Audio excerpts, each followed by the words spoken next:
Okay, so today we're talking about tempering wheat. And as I wrote in the email, I'm going to skip some of the heavier stuff because I want to get through the whole thing in one shot, hopefully. Okay. Like this. Food can't become tumah unless it is Huchshar lekabel tumah. Okay? Huchshar lekabel tumah means is that something that grows in the ground until it's some food items, not even if they grow in the ground, food items, even if they touch something that's tumah, unless they become wet with one of the zayin mashkin that you see here on the screen, wine and date honey and milk and water and blood, a bunch of these 7 mashkim. The acronym is Yad Shachadam. If they touch one of those Shiva mashkim, then even if they're dry later, then they can become tumah. But if they never touch one of the zayin mashkim, then they can't become tumah. So if I'm tumah and I take an apple off the tree and then I put it on the ground, but it never touched water before I touched it, it's not tumah. Okay. Now nowadays, it's relevant to us, and this is why we're talking about it. The first part of why we're talking today is relevant to Hafrashas Challah, which is like this. You can only, when you separate challah, so it goes to a kohen, he has to be tahar, or he has to be certain types of tahar, and the challah itself, the tumah itself, has to be tahar also. So we assume that it's tameh. We assume everything that we have in our house is tameh, and therefore you have to burn it because it can't be eaten. It's challah tameh and it's truma tameh, and you have to burn it. But what happens if the challah was never huchshar lekabel tumah? So if it was never huchshar lekabel tumah, then we know it's not tameh. It can't possibly be tameh if it was never huchshar lekabel tumah. Like this grain over here is not huchshar lekabel tumah. Okay, it's a food item. It never touched water after it was separated from the ground, and therefore it cannot become tameh. It doesn't make a difference. You can put it into the room with a dead body and it won't become tameh. Okay, so if the challah would be not huchshar lekabel tumah, then you would not be allowed to burn it. You're not allowed to burn truma that's tahar. You have to bury it, or you have to double wrap it. Some will say you could just double wrap it and put it away, but you can't burn it because it's truma that's tahar. That at least in theory can be eaten by a kohen. Maybe even if you're Sephardi, you could actually eat it nowadays. We don't, Ashkenazim don't do that, but in theory it's edible. It can be eaten. So you wouldn't be allowed to burn it. Okay, so yeah, so you could again. The Ramah says we don't do it. There's ways that you could eat it. No, not burning. No, you can't burn it if it's trumatar. No, I mean we treat it like it's like a truma. We treat it like that. So usually it's not a shaila because when you make bread, when you make pizza, you mix flour and water. That's part of the recipe. You put water in; it's automatic. Okay, you even allowed to actually even add in water to a recipe before you separate challah to make sure it'll be huchshar lekabel tumah. You're allowed to. But what happens if you make a cake that doesn't have? Let's say you make cake with eggs and juice and things like that has no water in it. And the juice does not be constituted. A juice that doesn't have any water. Yes, if you use juice that didn't have any. So what happens if you make it like that? You make it with ingredients that will not be much. Like use not date honey, use bee honey. Okay, instead of water or instead of sugar. Okay, so I guess you can use sugar also for that. Like sugar touch water. Okay, I don't know. I'll think about that. But apple juice is not one of the zayin mashkim. No, fruit juice is not like one of the. Egg matzah. Can you open? Right. So right. Okay. So for egg matzah, so actually egg matzah. Yes, correct. Without the wine. It is not huchshar lekabel tumah. I'm going to mention in a second. But egg matzah has because it has actually a complication, which is. You can't if you be mafresh challah, then it was not huchshar lekabel tumah. If it was not huchshar lekabel tumah, then you can't burn it. Okay, so if you make egg matzah not with grape juice, some egg matzah has grape juice in it, then it's huchshar lekabel tumah. If you make egg matzah with just eggs, mamash with eggs, then you cannot, and you mafresh challah from it, you're stuck. That challah cannot be burnt. Okay, what they do, we talked about it when we went to hafrashas challah. How they mafresh challah for the egg matzah. Okay, so.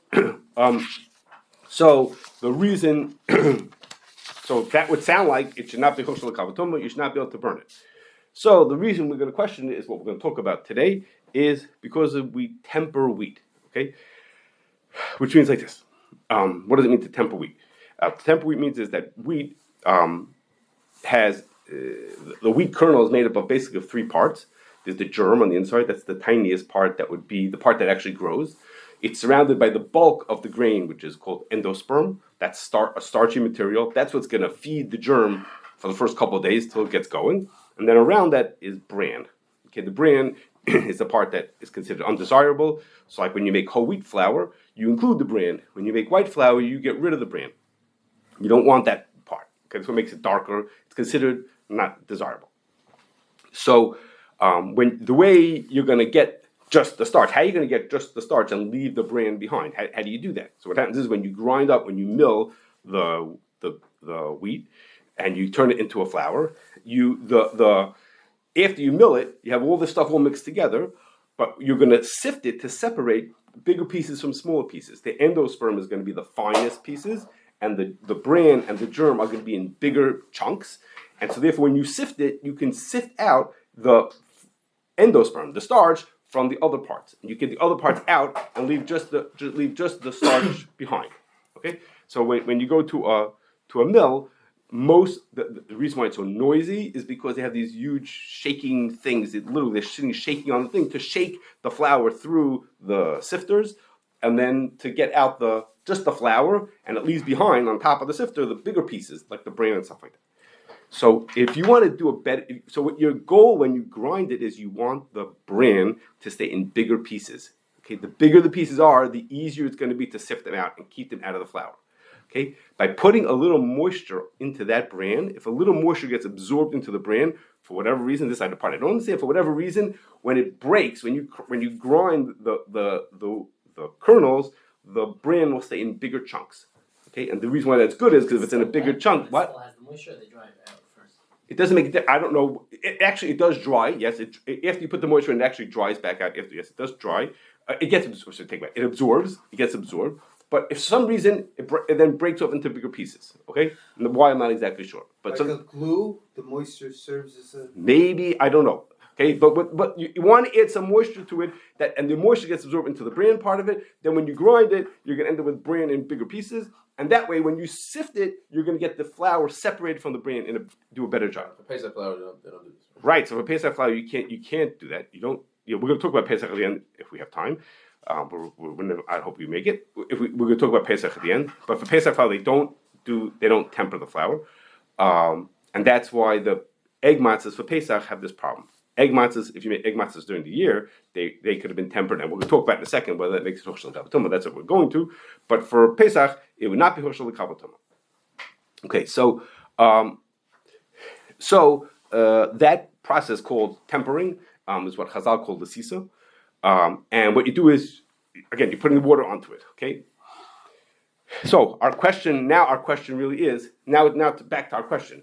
If the flour is always tempered, so then maybe all flour is Huchshar lekabel tumah, and therefore if I made my cake without using any water into it, then it was Huchshar lekabel tumah anyhow, no problem. I could still be marfish challah from my cake and then burn it. Or somehow is it no, and maybe his tempering is not enough to Huchshar lekabel tumah. Okay, so that's what our focus is on. Also, stone mill doesn't temper, right? When we went to the stone mill, they didn't temper. In that place, they didn't temper. I don't know if everybody who stone mills doesn't temper. I don't know that those things are connected. I don't know if that they happen to not temper their wheat. They're trying to. I don't know. I don't know if that those things go together. Would they make whole wheat? I thought the way that they described it to us is that if you temper it, then it causes the what's it called? The bran? Not the bran. No. The other germ. The germ, right? It causes the germ to be lost. But if you temper it, but if you don't temper it, then you're able to preserve it. Could be right. I'm not sure. I have to go look back at my notes and see if I can remember that. I don't remember. Okay, so now I'm gonna tell you a drop of information. And I'm gonna skip most of this whole next section, but you're just gonna believe me for parts of it. Okay? No, I'll tell you. Okay. A lot of what we're going to talk about in the next few minutes comes from Marmar I got from someone named Sri Arya Young, okay, a guy who's a very interesting person, and like this, how wet does something have to become in order to become Huchshar lekabel tumah? Okay, how wet does it have to? Is there an amount, or how wet does it have to become? So the Mishnah says, I wonder if that's in the next slide. Yeah, the Mishnah says that ignore what the case is, not relevant to us. That in order to become Huchshar lekabel tumah, it has to be Tofeach. Okay, what does Tofeach mean? Tofeach means is Rambam says you're probably familiar with this. That Tofeach means is that if you would touch this thing, it would make your hand wet. If you put it into your hand, it makes your hand wet. Okay, that means Tofeach. Okay, so that's what the Mishnah says. It has to be tefech. Okay, there's a tremendous machlokes, which I'm not going to tell you all the details about. There's a big machlokes whether it needs to be tefech, like it says here. It has to just make your hand wet, or it has to be tefech amanas latfiach. Tefech amanas latfiach is a higher level, which means is that it makes your hand so wet that if I now touch my hand to the other hand, it would make my other hand wet. Okay, tefech means just this hand would get wet. Tefech amanas latfiach means it's even wet enough that if I touch my next hand, the other hand would get wet from it also. Okay, it's a tremendous whole machlokes here, which maybe we'll do a separate thing about it, but I'm not going to tell you about it. Okay, so I'm going to show you just a raya. Just to me that was interesting. The raya, the Chazon Ish brings that the Chazon Ish, I'm not saying that he's convinced of this, but his raya that says like this. Here, there's a Mishnah here, not talking about being lekabel tumah. A machlokes in the Mishnah in Idias, whether something has to be tofeach or tofeach umatfeach. Tofeach matfeach is another way of saying amanat satfeach. And then the Rambam speaks out that tofeach means is like I just told you. Tofeach means is that makes your hand wet. And amanat satfeach means is that if that hand is so wet that if it touches the other hand, it will make the other hand wet. Okay, so the Chazon says you see in the Mishnah here there's a machlokes. The word tofeach means not amanat satfeach, and the other man the Omer says no. It means you have to have it's machlokes whether whatever this din was about, which is not relevant to us, does it mean tefech or tameach amanat hatfeach? Okay, he says that's a raya. Again, I didn't say he's convinced of it, but it's a raya that the word tefech means is not amanat hatfeach. Okay, in conscious of Chaim says there's no such thing as tefech that's not amanat hatfeach. Okay, he says there's no such thing. It doesn't exist at all. What he's to do with the rayas? A different day. Okay, and then there's a third shita that says it depends. For certain things, tefech means this, and for certain things, tefech means amanas hatfeach. Okay, so something it is. Okay, it has to be a certain amount wet, either tefech or amanas hatfeach. Okay, and I'm for sure not going to, even with all those gory details over here, I'm for sure not going to tell you which is the right answer. Okay, but I can't tell you which one. It has to be tefech or amanas hatfeach. But now let's go look and see how wet the grain gets when you do tempering to see if it's where it falls into this categories over here. Okay, so I end up being connected with a person named Dr. Jeff Gortz, who's a consultant and a big expert in tempering of wheat and mills and all kinds of things like that. Okay, and he in 1998 printed a survey of 100 and something mills, okay, to ask them lots and lots of questions. Okay, this is not the only question that he asked them. They asked them, like, if I remember, 40 questions, a lot of questions they asked them. Okay, but it's anonymous. Okay, so what I'm saying, what you're looking at are results from that mill, from that survey, but in the results, you have to just bear in mind that if it says this many mills said one thing or another thing, we're not seeing the size of the mills. Okay, a huge mill and a tiny mill. At the beginning, the very first question was, "How big are you?" Basically, and some of them are way bigger than other ones. Okay, there's little guys and there's huge guys. Okay, so it's not weight. So the weighted average is not real, so to speak. And even the numbers here, you could be between 2% and 4%. That's a big range. But anyhow, so over here you see is that how much water do people add when they're going to temper their wheat? Okay, and it comes out that give or take, it's in the area. It tends to be. If you look at my averages, that's not part of the survey. The way averages is me. In the area of 3-4%, okay, is more typical. But there's all over the place. I mean, there's the people doing more or less. He thought he off the cuff, without looking back at his survey from 1998, was like, yeah, 3-4% is pretty typical, and in fact, that's what is pretty typical. Okay. So 3% of what? I'm sorry. You're right. I'm not clear. That means is for every 100 pounds of water, they add 3 pounds. 100 pounds of wheat, they add 3 pounds of water. Okay, a percentage. Okay, I'm sorry, I'm not being clear. So okay, by weight. They did it by weight. Yes. Okay. Now it happens to I've converted for volume for myself, but it's really not relevant because we just have to see in weight how does it work out. Okay. How do they put the water in the first? I'm coming to that soon. I'm going to come to that soon. Then he showed me. Okay, if you want to do it yourself, I'm going to show you if you could recreate yourself that amount of wetness, that you put into the grains. I'll show you formulations for how to put in the right amount of water to recreate that. How to put in the water and how to recreate the system. And I'm going to do it for you now live. Okay. All right. Yeah. Okay. This is weighed out. In the video, it's like, No, that's just their life, their problem. So we're doing. It's going to be. They can't touch it anyhow. You can't touch it through video. It's not yet anyhow. Okay. So what we're going to see now. This is going to be 4%. Okay. We're going to watch now as a 4%.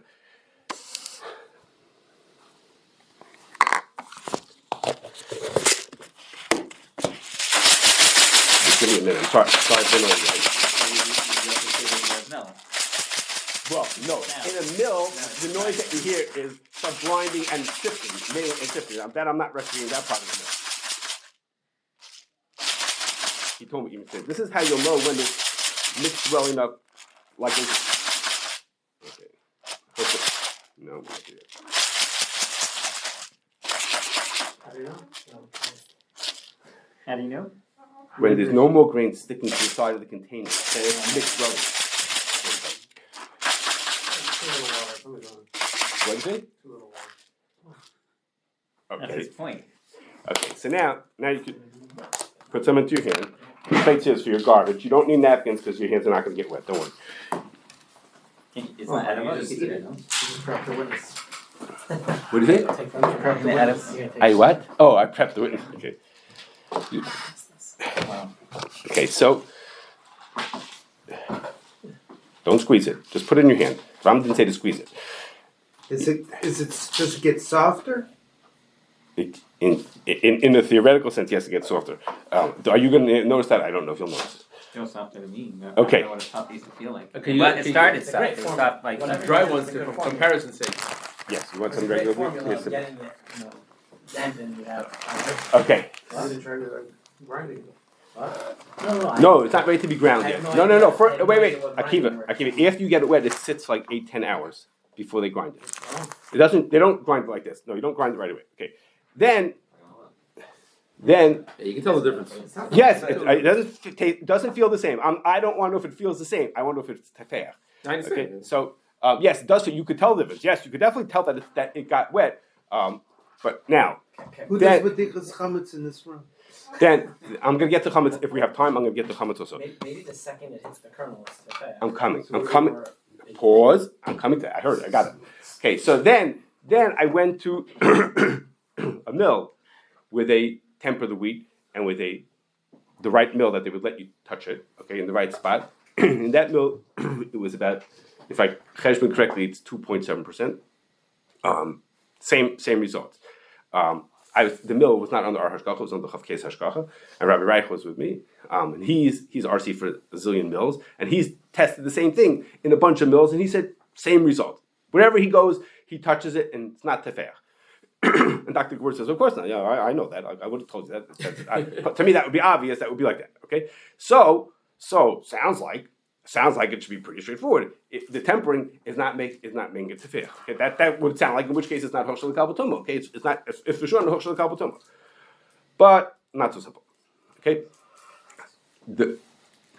it's what I just what I just told you was misleading for the following reason. Okay, and that was like this: the way you add the water. Okay, you would think the logic would tell you is okay. Well, the tempering happens we'll call it 2 stages. First, they add water. They add water in what's called a dampening machine. Okay, they add the water, and then they let the grain sit for 8-10 hours in a big bin.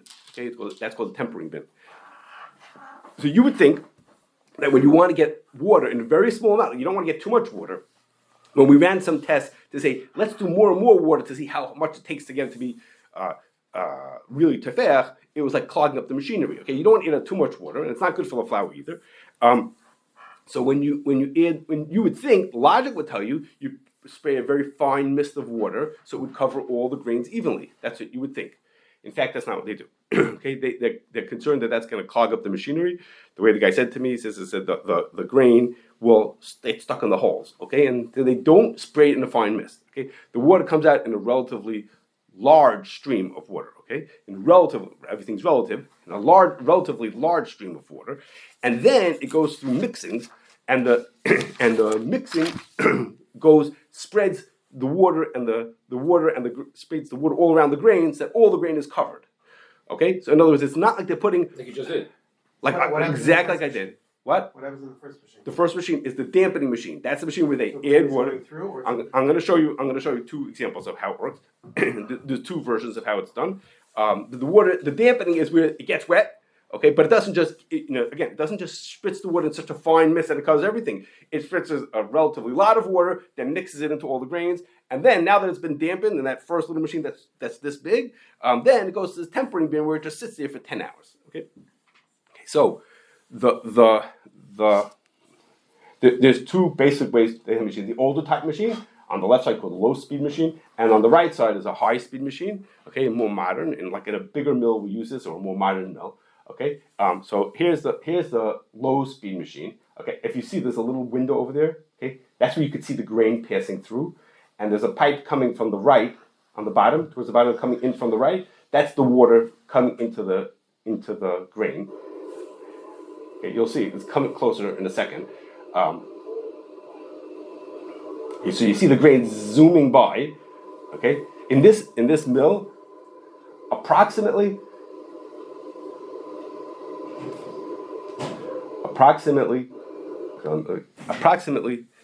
2.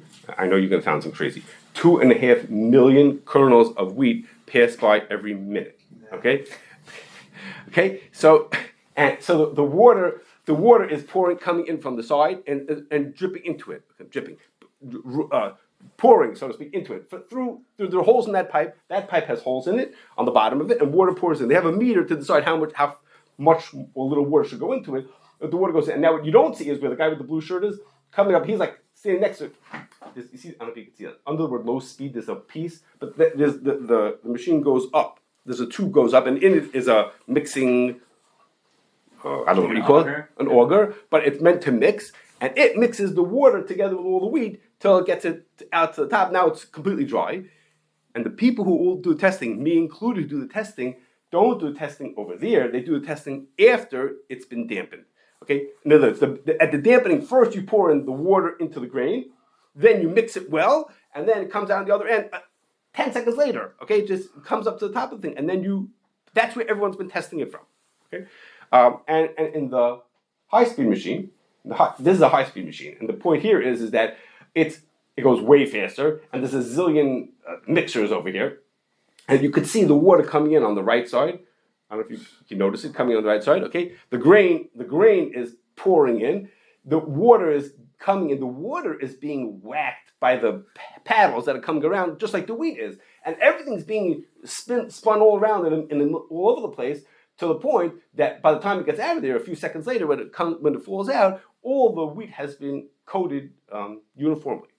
Okay, so everyone who's doing this testing, me included, who's checking these things is checking it after this. No one stuck their hand in the middle of the machine over there. Okay, I asked him if I could stick my hand in over here. He wouldn't let me. Okay, to where the water was going into it. Okay, because if you see hands straight down, you would feel. Get under the pipe, you could feel that. Okay, that was too close to the machine, to the moving parts. He wouldn't let me touch it. Is all the water they're spraying in absorbed, or does some of it drip down extra? Do they recover water? It's all no. It's all going into the wheat. Okay, so the question is now is like we have is of the 2.5 million kernels going by there in a minute. Some of them are going to be Tofeach. Some of them are probably even Tofeach. I'm not Tofeach. Think about it. You're pouring in water into it. The ones that are getting hit, they're getting really wet. Okay, I don't know how wet they are, but they're way wetter than the stuff that I gave to you. And then the water is now spreading to everybody else. Okay, so we could make our own estimations of how much water. Some of it is getting wet, and some of it is not. Some of it is getting wet enough to be Huchshar lekabel tumah. Some of it is not becoming wet enough to be Huchshar lekabel tumah. How that works on the right? Okay, it's constantly streaming down. Then everything should be sopping. Well, so there's not enough water to make everything sopping wet. It comes out looking like this. That's the final result. It's constantly pouring down, and that. Sure, nothing gets drained out. Like he's saying is right. Some of the water can go. No, nothing gets drained. Send back again. How do you know? It's absorbent. The grain is absorbent. So it's absorbing. It's constantly absorbing more and more. It's a simulation. This is a simulation. No, that was a simulation. More and more grain that's going to get absorbed. Everything's relative. If that's real, it's everything's different. Because Akina, look, you just touched the wheat. You know that it's not Tofeach. What? Something's wrong with that video. So you think the simulation is not good. You could talk to whoever made the simulation, okay? But the end result is that it's not going to be Tofeach. That's the end result. We saw the end result, okay? The end result does not do that. Yeah, but maybe momentarily it will be. Momentarily all of it is Tofeach. Or at least a portion of it is. Maybe even all of it just doesn't get absorbed. Yeah, maybe the water drains. Maybe the outside. It can't be that. Water does not. Absorb. Water does not. It does not drain, and it does not get. It does get absorbed with You time. didn't see that in life. Doesn't get what? You didn't see that in real life. No, I didn't. No, but it doesn't get. It doesn't get. More data on that. It doesn't get. It doesn't get absorbed that quickly. And I've done it. Let it sit. He told me put it back in the container, and let it sit for this long, and you'll see. Then it feels really dry. It's really getting absorbed. But in the 10 seconds it takes to go from here to there, it's hard to believe something so dramatically changed. So what happened is I showed you this. I just showed you now 4%. Okay, I did it myself up to I forgot what high, maybe 8-9%.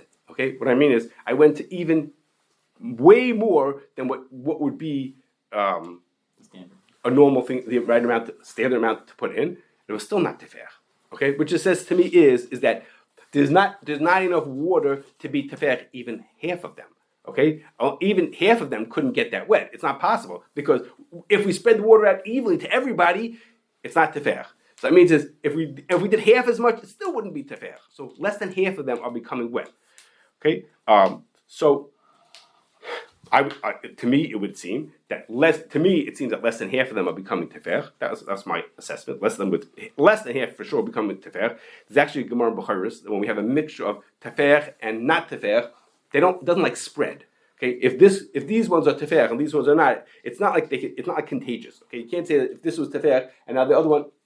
Agree, but all you need is that in the bread or the cake or whatever you're making, that there's a very small amount that was Tofeach, and then it's Huchshar and lekabel tumah. No, it's not.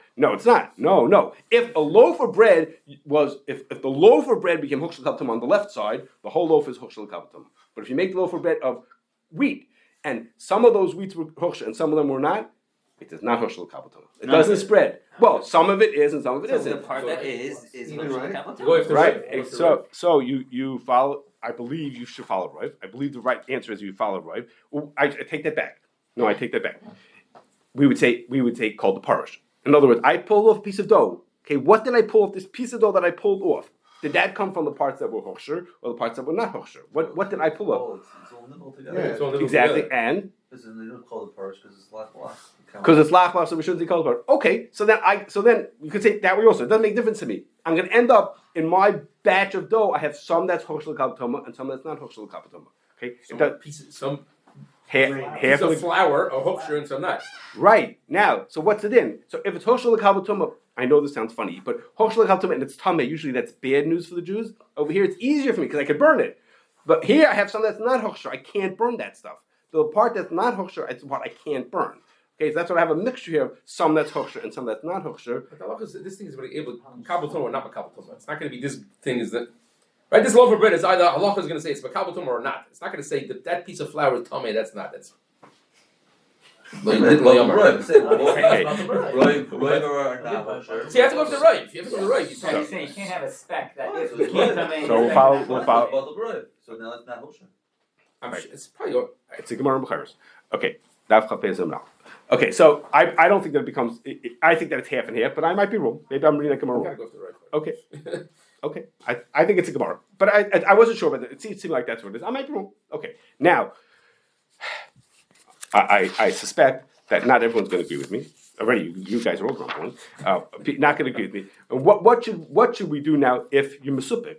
What should you do if you're mesupik? This is another big chunk that I'm skipping. Okay. What should I do if I'm mesupik? Whether it's Huchshar lekabel tumah? Like for example, let's say you don't agree with me and you think it's a shaila. Let's say you don't agree with me and you say maybe my mill is one that uses a tremendous amount of water, like one of those guys in the chart from the beginning uses a tremendous amount of water.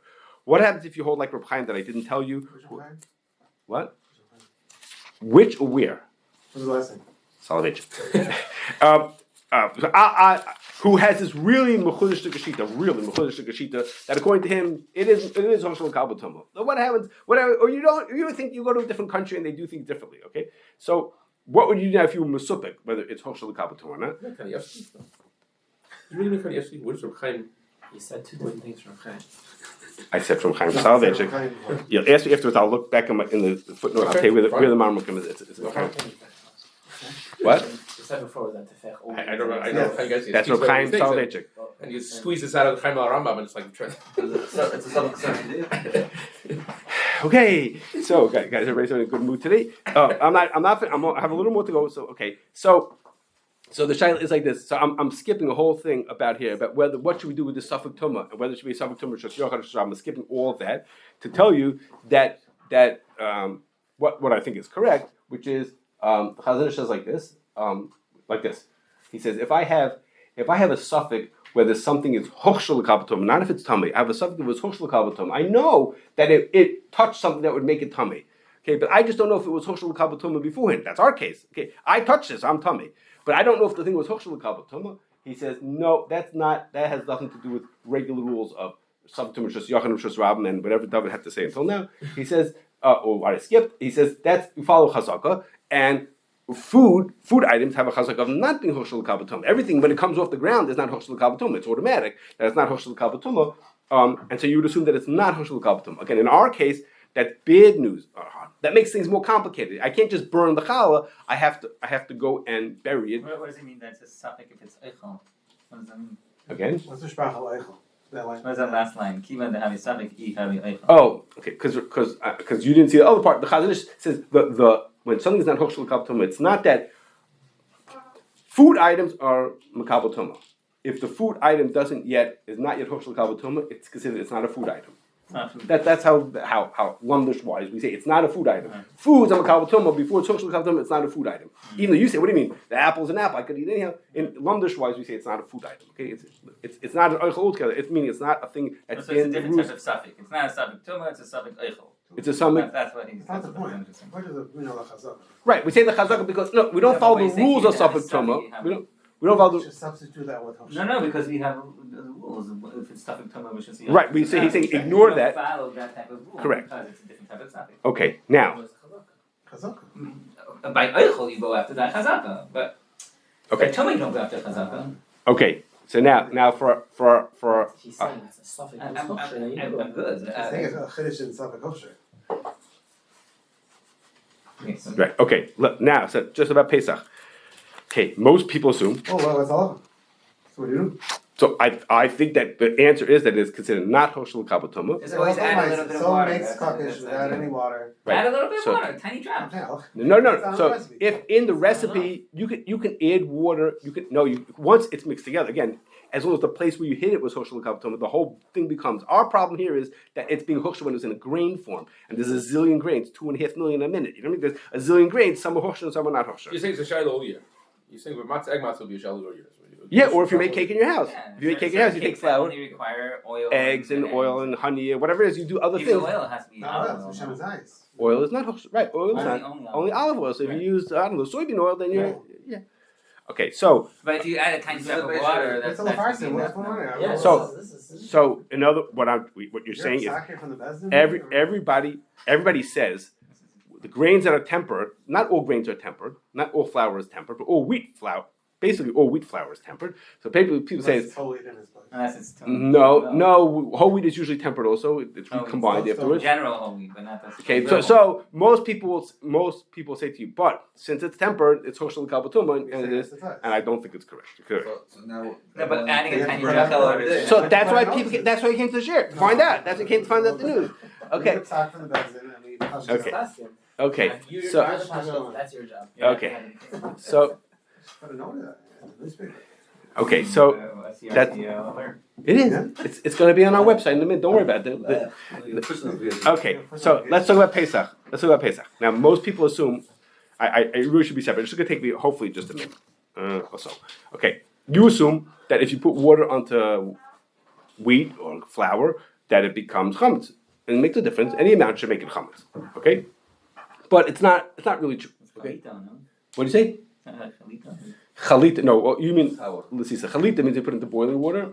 that prevents chimutz. Right, that's true. I'm talking about just regular water. You put in just ambient temperature water. So we know, but it's not true. It's possible to add water and not become chametz, of course, aside from making matzah. It's possible to make matzah because there's the carbon ha'omer, okay, had to be made from soilus. Soilus means wheat. That's actually this week's parsha. Soilus means flour that had lesisis done to it.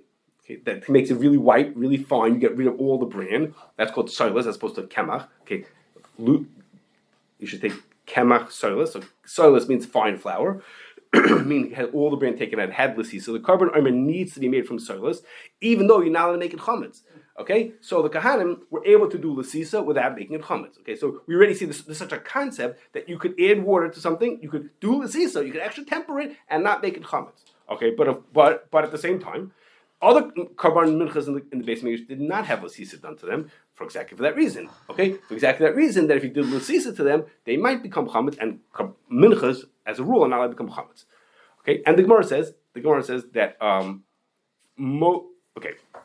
So in if you look at Hilchos Pesach, it says that nowadays the Shulchan Aruch says nowadays we don't do lasisa. We don't do lasisa. It used to be that you knew how to do it. Nowadays we don't do lasisa for flour that will be used for Pesach. And the Mishnah Berurah says if you know your flour had lasisa, you can't make matzah out of it. Okay, forget about for the Seder. You can't eat matzah to eat on Pesach because it's assumed that it became chametz. Okay, But we do allow for those people that wouldn't sell real chametz. We do allow them to sell. That's flour. where I'm heading to. I'm heading to there, whether we can or not. Okay. So the question is like this. Right, the halacha right before that din about lasisa, the Shulchan Aruch says like this. He says if you saw that you had mice, rodents, climbing through your wheat, okay, so whatever they ate. It doesn't make a difference. Not relevant to us. But rodents aren't eat always so neatly, and they leave saliva behind. Okay, well, saliva can make things chametz, not just water. Saliva can also make things chametz.